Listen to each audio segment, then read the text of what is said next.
الحلقة رقم 26 من بسمة عمل. مش أنا هو السبب.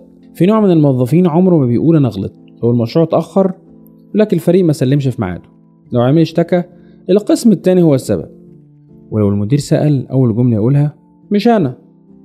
أحكي لك عن موقف حصل فعلا في شركة كنت شغال معاها كمستشار.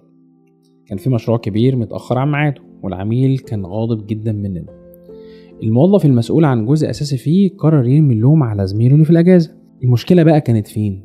الإيميلات كانت واضحة، والتأخير حصل لأن هو نفسه ما راجعش الملفات المطلوب منه يراجعها في الوقت المحدد.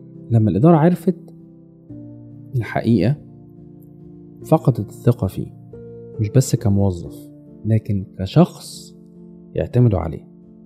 بعد شهور قليلة الشركة استغنت عنه. الرسالة بقى ليك النهاردة يا سيدي من بسمة عمل: الهروب من المسؤولية ممكن ينقذك للحظة لكن بيهدم سمعتك على المدى الطويل.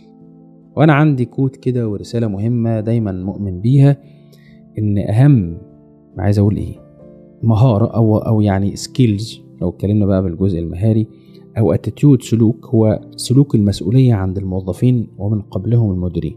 التوصية الفعلية ليك بقى النهاردة: لو غلطت اعترف بسرعة، أنا غلطت، طبيعي أغلط، وابدأ صلح.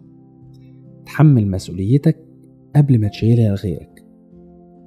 الناس بتنسى الغلطات لكن ما بتنساش المراوغة، تضحك علينا يعني. وخلي بالك، الثقة تبنى بالصدق وبتنهار بالهروب. سؤال بقى لك النهاردة وركز وجاوب عليه بصدق: هل في موقف هربت فيه فعلا من المسؤولية ولسه فاكره لحد دلوقت؟